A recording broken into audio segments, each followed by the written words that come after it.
Hello everyone, welcome to my channel Sanija smart academy. इसमें हम कर रहे थे हमारा बिजनेस इकोनॉमिक्स, हमारे कॉमर्स के पेपर 2 की यूनिट 3, जिसमें हम हमारे लास्ट वीडियोस में कॉस्ट का जो कॉन्सेप्ट था वो ख़त्म कर चुके थे। आज हम हमारा नया जो कॉन्सेप्ट है वो स्टार्ट करेंगे, हमारा फॉर्म्स ऑफ मार्केट। ठीक है, आइए देखते हैं फॉर्म्स ऑफ मार्केट क्या है। तो सबसे पहले हमें क्या समझना पड़ेगा कि मार्केट क्या होती है, उसके बाद हम पढ़ेंगे उसके फॉर्म्स, उसके टाइप्स कौन कौन से होते हैं। ठीक है, तो मार्केट का क्या मतलब है। मार्केट का नॉर्मली मीन्स क्या लगाते हो, आपकी एक प्लेस है जहाँ पर हम जाते हैं ख़रीदने के लिए, और सेलर होते हैं सामने से, बाहर जाता है ख़रीद के आ जाता है, वो मार्केट हो गई। ठीक है, लेकिन हम बात कर रहे हैं इकोनॉमिक्स की। तो देखिए यहाँ पे इकोनॉमिक्स में हमारे मार्केट का क्या मतलब है।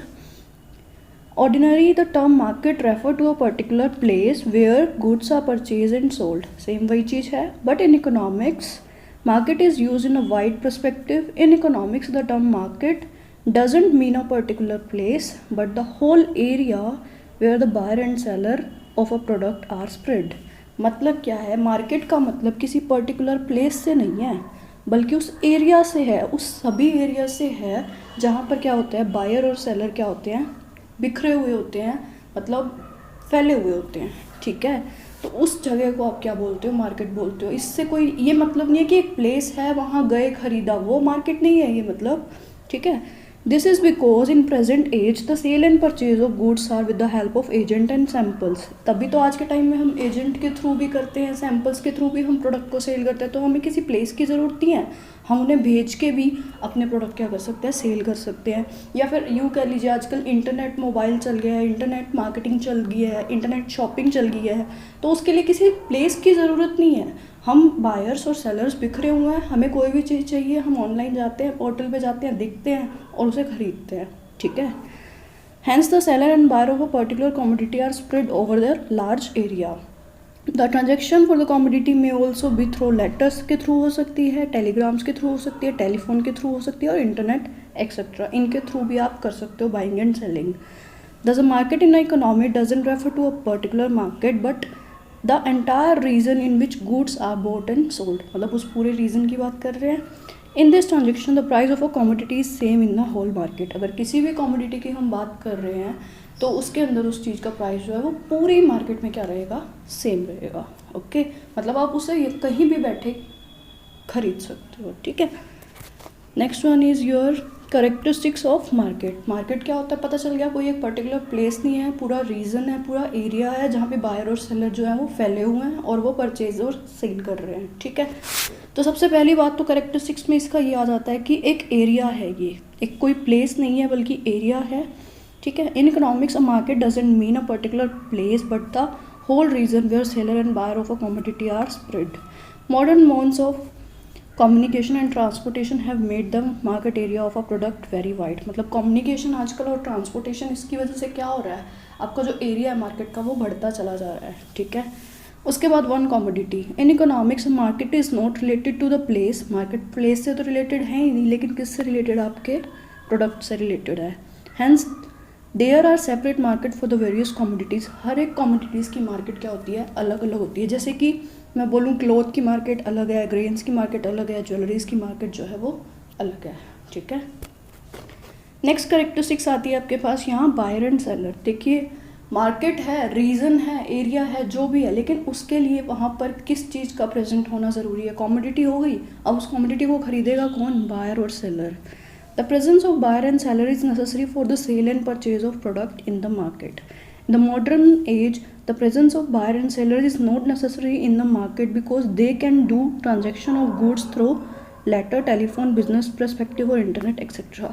मतलब एक तरीके से ज़रूरी नहीं है कि वो उस प्लेस पे हो, लेकिन बायर और सेलर तो चाहिए ना कमोडिटीज़ को खरीदने के लिए। Next one is free competition. There should be free competition among buyer and seller in the market. The competition is in relation to the price determination of a product among the buyer and seller. उनके बीच में free competition होता है। Buyer जो जिस product पे, मतलब जिस प्राइस पे प्रोडक्ट खरीदना चाहता है, और जो सेलर उसको बेचना चाहता है, तो उनके बीच में क्या चलता है, कंपटीशन चलता है प्राइस को लेकर के। One price, the price of a product is same in the market because of free competition among the buyer and seller. अब यहाँ एक प्राइस की जो बात की हुई है, अगर हम किसी एक कमोडिटी को लेकर चल रहे हैं तो कंपटीशन है नो डाउट, लेकिन किसी एक कमोडिटी का प्राइस क्या लेके चलेंगे, वन, तभी तो वो कम्पीट कर पाएंगे ना। ठीक है, नेक्स्ट हम बात करते हैं किसकी, यहाँ हम बात कर चुके मार्केट क्या होती है और उसकी फीचर्स क्या होती है, ठीक है, मार्केट समझ में आता है। अब हम बात कर रहे हैं फॉर्म्स ऑफ मार्केट स्ट्रक्चर। तो मार्केट के स्ट्रक्चर को हम on the basis of competition कैसे कैसे क्लासीफाई कर सकते हैं। Number 1 is perfect competition, 2 is monopoly, डिओपोली, oligopoly and monopolistic competition, ठीक है। आज हम इस वीडियो में पढ़ेंगे हमारा परफेक्ट कंपटीशन क्या होता है और मोनोपोली क्या होती है, ठीक है। देखिए सबसे पहली बात, परफेक्ट कंपटीशन मार्केट क्या होती है। देखिए मार्केट का जो स्ट्रक्चर होता है ना, वो बिल्कुल माइनर के जो पॉइंट होते हैं ना, उनके बेसिस पे अलग हो जाता है। अगर आपकी मार्केट के अंदर एक प्रोडक्ट है तो वो आपकी क्या बन जाएगी, और वही एक ही प्रोडक्ट एक ही प्राइस पे सेल हो रहा है तो वो बन जाएगी आपके लिए परफेक्ट मार्केट, ठीक है। और अगर आपके मार्केट के अंदर क्या है, एक ही प्रोडक्ट है, उसको बनाने वाला एक ही सेलर है और वो उस पर मोनोपोली है, तो वो क्या बन जाएगी, मोनोपोली मार्केट। मतलब कुछ फीचर्स को चेंज होते ही आपके मार्केट की जो फॉर्म है वो क्या होती है, चेंज हो जाती है, ठीक है। तो अभी फ़िलहाल हम यहाँ पे क्या पढ़ेंगे, परफेक्ट कंपटीशन मार्केट क्या होती है, उसकी क्या क्या करेक्टरिस्टिक्स होती हैं, ठीक है। A perfectly competitive market is one in which the number of buyer and seller is very large। इसमें क्या होता है, इसके करेक्टरिस्टिक्स में नंबर ऑफ बायर और सेलर क्या होते हैं, लार्ज होते हैं। All engage in buying and selling a homogeneous product. देखिए दूसरी इसमें क्या है कि वो होमोजीनियस प्रोडक्ट को सेल कर रहे हैं और बाय कर रहे हैं, ठीक है, विदाउट एनी आर्टिफिशियल रिस्ट्रिक्शन, किसी भी तरीके की उन पर कोई रिस्ट्रिक्शन नहीं है। And possessing perfect knowledge of market at a time, और उनको मार्केट की पूरी नॉलेज है, मार्केट में कौन सी कमोडिटी है, उसका क्या प्राइस है, कहाँ वो मिल रही है, उसके बारे में उनको सब नॉलेज भी है। क्या हुआ परफेक्ट कंपटीशन का मतलब, large number of buyer and seller, homogeneous product, homogeneous मतलब एक जैसा प्रोडक्ट है सबके पास, सेम क्वालिटी वाला, ठीक है। और तीसरा कोई भी रिस्ट्रिक्शन यहाँ पर नहीं है, और यहाँ पे परफेक्ट नॉलेज है आपके बायर और सेलर को, तो उसे क्या बोलेंगे आप, perfect competitive market। According to R.G. Lipsey, perfect competition is a market structure in which all the firms in an industry are price taker and in which there is freedom of entry into and exit from industry। देखिए जो industry होती है और form होती है, form जो है वो क्या है, एक नैरो फॉर्म है, और इंडस्ट्री के अंदर क्या होती है, बहुत सारी फॉर्म्स आती हैं, इतना पता है ना।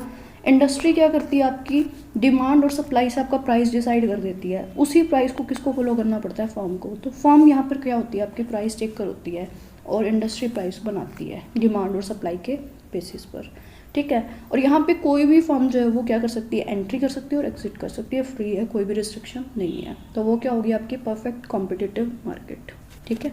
आइए इसकी करेक्टरिस्टिक्स को, ये अभी हमने मीनिंग पढ़ा, इसी से इसके बहुत सारे करेक्टरिस्टिक्स निकल के आते हैं, देखते हैं उन्हें। Number 1 is large number of buyer and seller, हमने पढ़ा था फर्स्ट लाइन में ही। The first condition is that number of buyer and seller must be so large that none of them individually is in a position to influence the price and output of the industry as a whole. मतलब इतने सारे होते हैं कि कोई एक अकेला buyer ना तो डिमांड को अफेक्ट कर सकता, बायर क्या करेगा, डिमांड करेगा ना ही एक अकेला सेलर क्या करेगा, सप्लाई को अफेक्ट कर सकता है, ठीक है। इसमें यही चीज़ है, the demand of individual buyer relative to the total demand is so small, इतनी छोटी होती है कि वो क्या कर सकती है, प्राइस को इन्फ्लुएंस नहीं कर सकती। सिमिलरली सप्लाई जो होती है किसी सेलर की, वो इतनी कम होती है टोटल आउटपुट के कंपैरिजन में कि वो भी प्राइस को इफेक्ट नहीं कर सकती, ठीक है।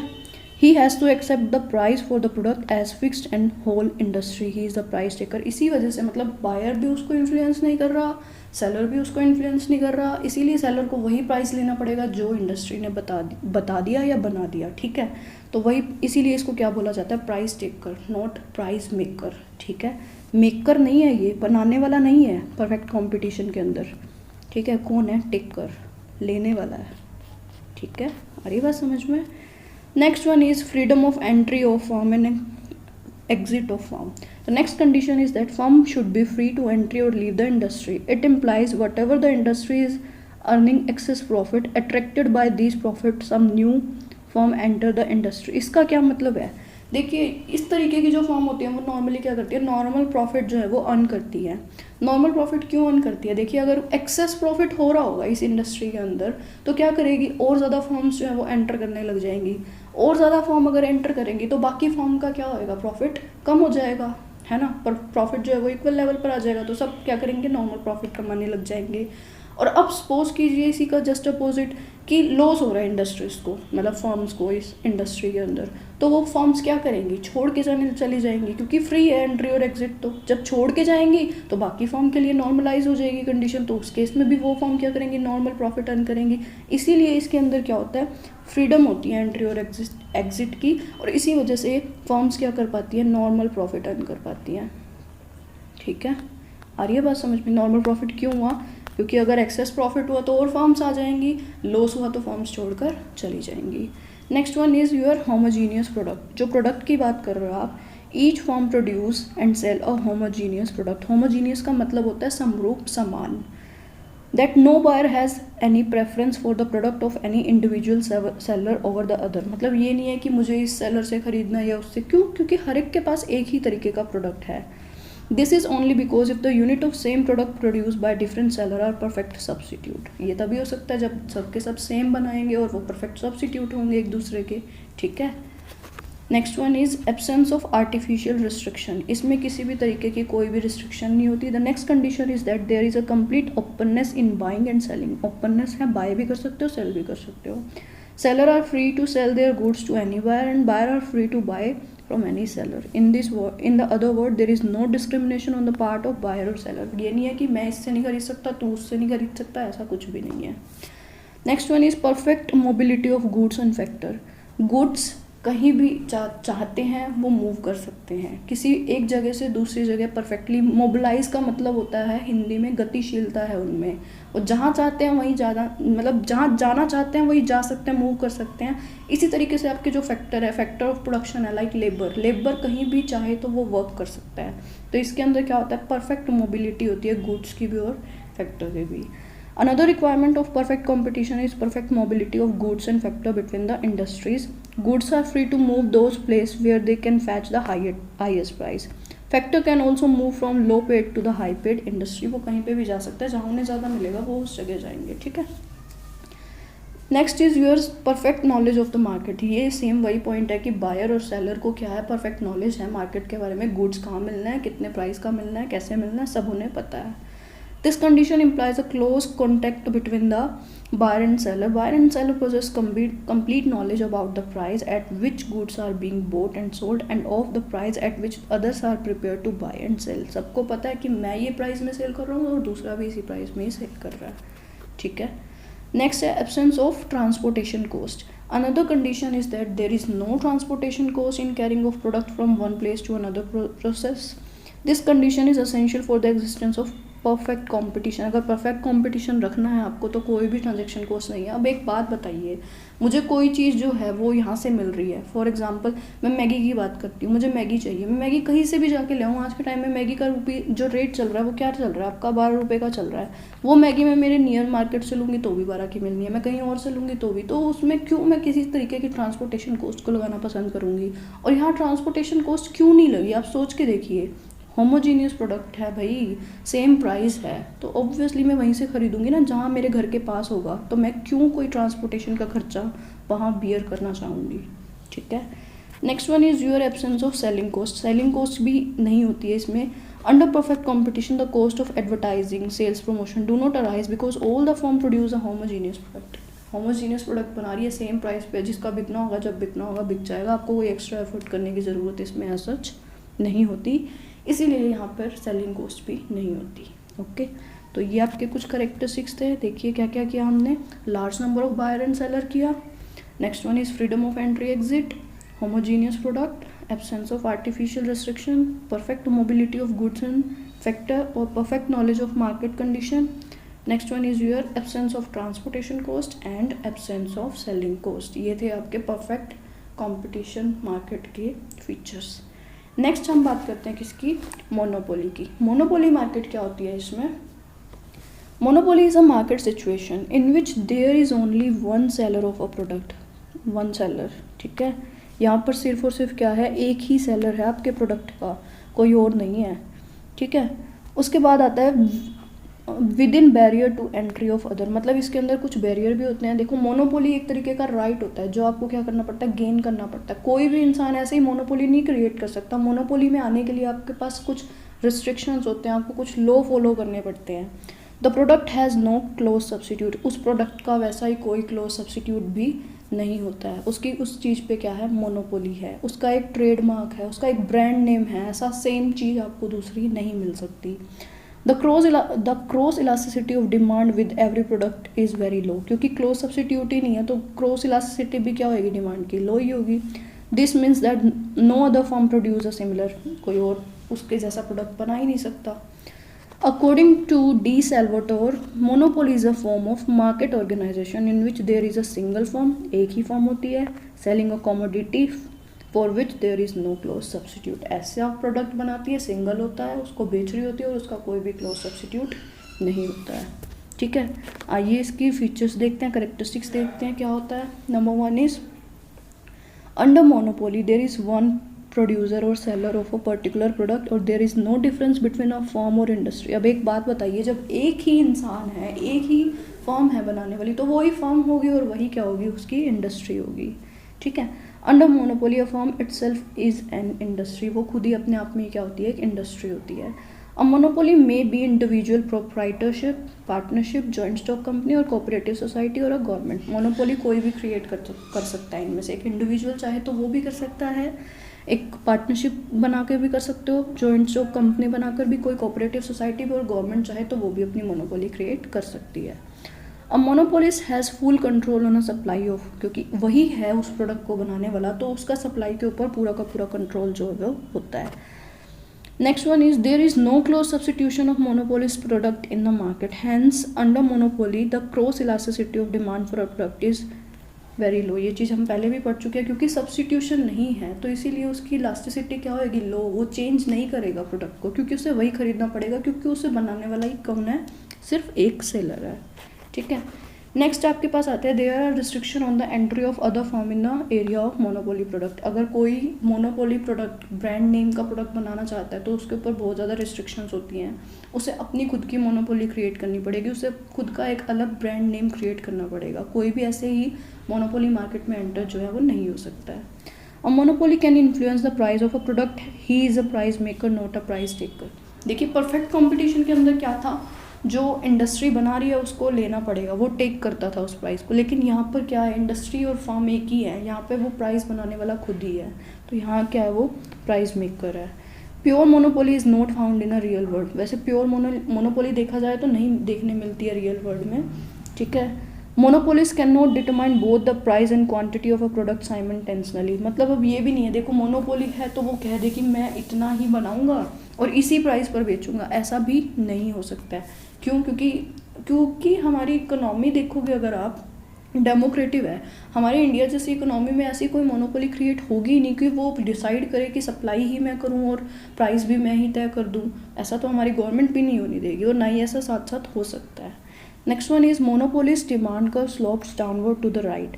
मोनोपोली का जो डिमांड कर्व होता है वो क्या होता है, लेफ्ट डाउनवर्ड होता है। ठीक है, this is why a monopolist can increase his sale only by decreasing the price. इसका क्या मतलब होता है, देखिए, जो मैंने आपको पीछे वाले चैप्टर में रेवेन्यू का चैप्टर पढ़ाया था, उसमें मैंने क्या करवाया था आपको, ये AR-MR कर्व, ठीक है, इम्परफेक्ट जो मार्केट थी उसके अंदर करवाया था। ये जितने भी मैं टाइप करा रही हूँ आपको मोनोपोली, परफेक्ट हम पहले पढ़ चुके हैं, उसके बाद के जो मैं करवा रही हूँ वो इम्परफेक्ट है। उसमें क्या होगा, अगर वो ज़्यादा बेचना चाहता है तो उसको क्या करना पड़ेगा, ये AR कर्व जो था वो आपका क्या था, प्राइस कर्व था ना, तो प्राइस को क्या करना पड़ेगा, उसको कम करना पड़ेगा, तभी वो क्या कर सकता है, ज़्यादा सेल कर सकता है। ठीक है, the marginal revenue curve of a monopolist is below the average revenue curve and it falls faster than the average revenue curve. This is because a monopoly has to cut down the price of a product to sell an additional unit. इसीलिए उसको क्या करना पड़ता है, क्योंकि MR curve जो होता है वो क्या होता है, AR कर्व से नीचे होता है। ये क्या है, AR कर्व ऊपर और ये है MR कर्व, ये प्राइस है। ठीक है, लेकिन एडिशनल यूनिट बेचने से भी तो आपको फ़ायदा होना चाहिए, तो ये नीचे जाता जाएगा तो नुकसान है, इसलिए आपको क्या करना पड़ेगा, प्राइस को कट करना पड़ेगा सो दैट आप ज़्यादा से ज़्यादा बेच पाओ। ठीक है, तो ये क्या होता है, आपका डाउनवर्ड होता है। ओके, तो ये हमने क्या किया है, इसकी करेक्टरिस्टिक्स, सिंगल सेलर है, रिस्ट्रिक्शन है, सब्स्टिट्यूशन नहीं है, प्रोडक्ट का रिस्ट्रिक्शन होगी, प्राइस मेकर हो गया। ठीक है, रियल वर्ल्ड में नहीं होती है ऐसी, और वो दोनों चीज़ों को साइमल्टेनियसली कंट्रोल नहीं कर सकता, डिटरमाइन नहीं कर सकता, और इसका स्लोप कैसा होता है, डाउनवर्ड होता है। ठीक है, क्योंकि ये क्या करता है, प्राइस कम करके ही अपना सेल बढ़ा सकता है। तो आज हमने पढ़ा परफेक्ट कंपटीशन क्या होता है और मोनोपोली क्या होता है। ये दो कीजिए अच्छे से। नेक्स्ट वीडियो में हम बाकी फॉर्म ऑफ मार्केट पढ़ेंगे। Okay, thank you very much.